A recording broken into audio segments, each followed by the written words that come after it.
Bonsoir tout le monde, ravi et l'honneur de vous retrouver encore une fois parmi la série bien sûr des cours de grammaire.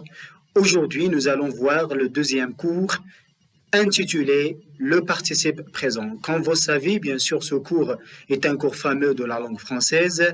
Bien sûr, les élèves se trouvent incapables, bien sûr, de l'utiliser, bien sûr, dans des phrases syntaxiquement correctes. C'est la raison pour laquelle, c'est pourquoi je vous demande, bien sûr, beaucoup de concentration pour avoir une idée claire sur l'utilisation de participe présent. Alors, on commence par une petite définition de ce forme verbale. Alors, le participe présent, comme tout sait, est une forme verbale non personnelle, supposant un grand problème, surtout dans son utilisation, tel qu'un adjectif verbal, d'accord, ou d'un participe passé, où la difficulté réside dans le distinguer avec le gérondif. Et on va voir bien sûr la distinction entre le participe présent et le gérondif. Alors, dans cette leçon, nous concentrons notre analyse sur le contexte de cette utilisation. Ça veut dire quelles sont les différentes actions exprimées par le participe passé. Et vers la fin, on va voir bien sûr son accord. Est-ce qu'il est variable ou bien sûr ou reste invariable. Mais avant tout, nous allons commencer par la formation de participe présent. C'est nécessaire. C'est, bien sûr, c'est la base.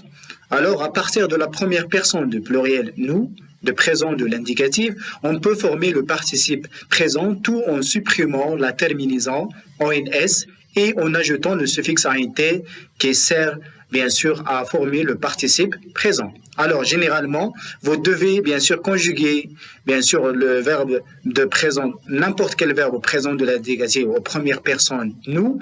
Vous enlevez bien sûr la terminaison en ns et vous ajoutez int.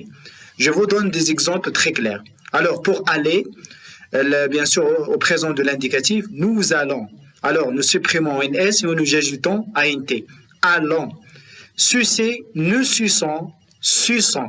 Alors, faites attention ici, on ajoute un ccd parce que, bien sûr, c'est devant vous voyez une consonne A, vous devez bien sûr se prononcer S. Bien sûr, on écrit un ccdi. Finir, nous finissons. Regardez, nous finissons. Nous enlevons bien sûr la terminaison en ns et nous gardons la terminaison finis et nous ajoutons le suffixe int, ça devient finissant. Pour chaque règle, il y avait des exceptions. Alors, et voir dans la formation de participe présent, il y avait des exceptions. Alors, bien sûr, nos trois verbes font l'exception de la règle, bien sûr, de la formation de participe présent. Maintenant, on recourt soit au présent de subjonctif, soit à l'imparfait de, bien sûr, de présent de l'indicatif. Alors, regardez la règle, mais il arrive parfois qu'on recourt à la première personne de pluriel, de présent de subjonctif, pour former le participe présent. Voilà trois verbes, bien sûr, font l'exception de cette règle. On a, bien sûr, savoir, être et avoir. Pour savoir et avoir, ils sont conjugués au présent de subjonctif. On recourt au présent de subjonctif pour retenir, bien sûr, ou se mémoriser, bien sûr, de la formation de participe présent. Nous disons, nous sachons et nous enlevons en ns et nous ajoutons int. Sachant. Ce n'est pas savant. Sachant. Être, nous recourons ici à l'imparfait de l'indicatif, nous disons nous étions, nous enlevons un S et nous ajoutons un T, ça devient étant. Et pour avoir, nous recourons au présent de subjonctif, nous disons nous ayons, ce n'est pas nous ayons, nous enlevons un S, nous gardons la terminaison de la radicale à Y et nous ajoutons la terminaison à T, ayant. Voilà. Alors, on va passer à une étape très importante, c'est une étape très pratique. Alors, on commence par l'emploi de participe présent utilisé comme un verbe.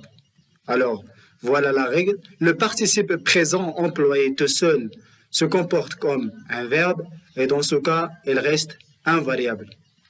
Et on va commencer par le premier cas. Et il remplace, alors le participe présent, il remplace une subordonnée relative introduite par qui. Ça veut dire une subordonnée exerce la fonction de complément d'objet dit ou bien sûr du sujet. Alors, voici un exemple très clair. Les travailleurs qui ont envie de se reposer peuvent faire une pause.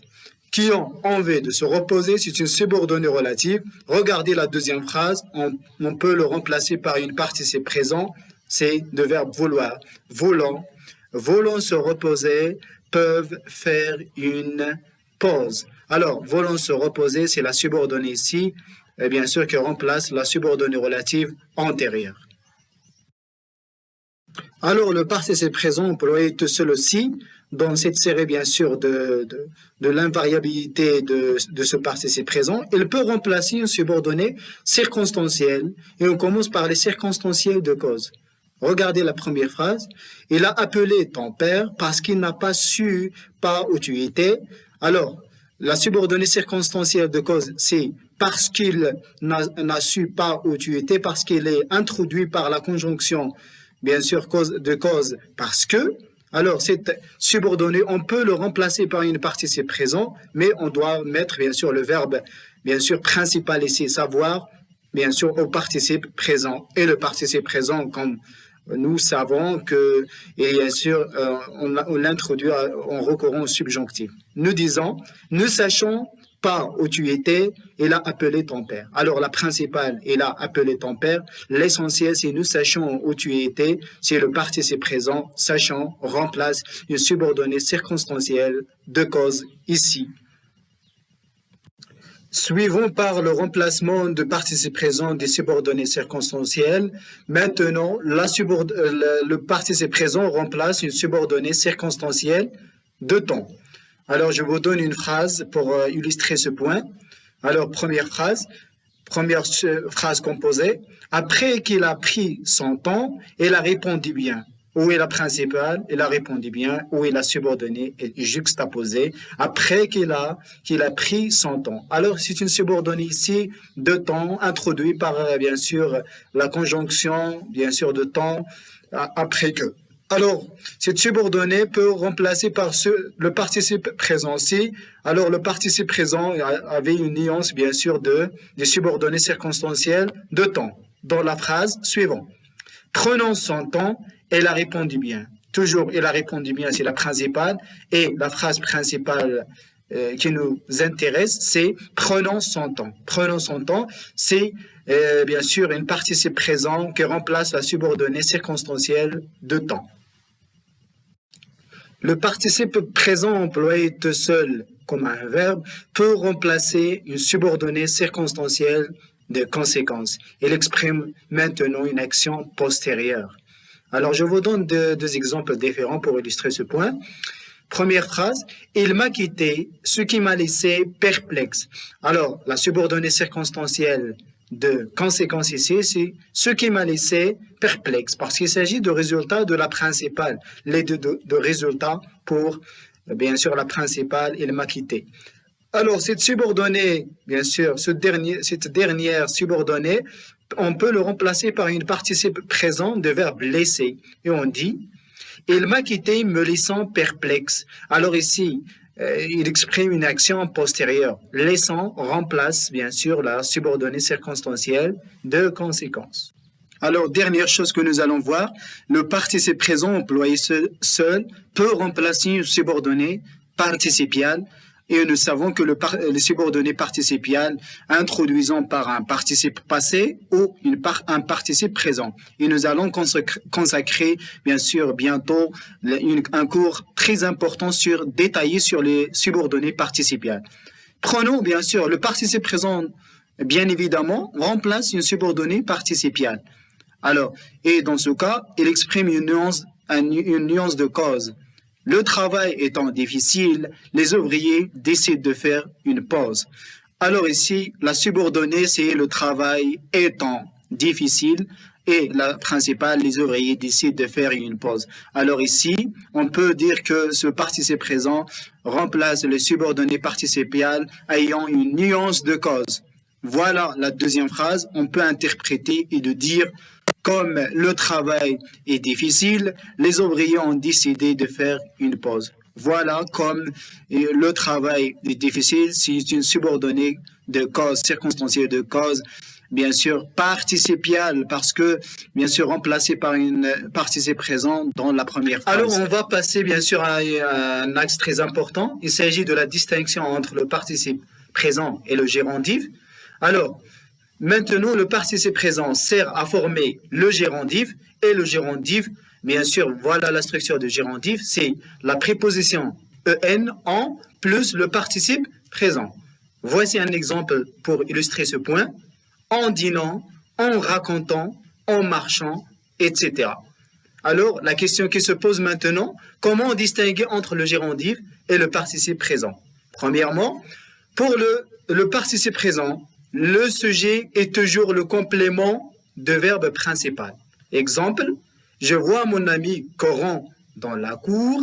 Alors ici, le participe présent, c'est Coran, mais la question qui se pose, alors Coran, est-ce que le sujet de mon ami ou de verbe de je, ça veut dire le pronom personnel je.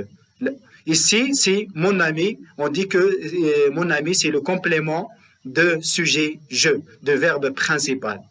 Au contraire, on trouve que le sujet de gérondif est le sujet de verbe principal.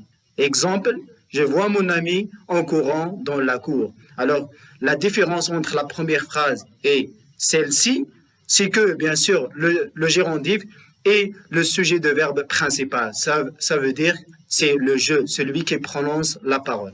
Voilà. Le cours prochain, pour avoir, bien sûr, les actions exprimées par le participe présent avec le gérondif. Alors, excellente soirée et n'hésitez pas, bien sûr, à partager le cours pour que tous apprennent et à bientôt.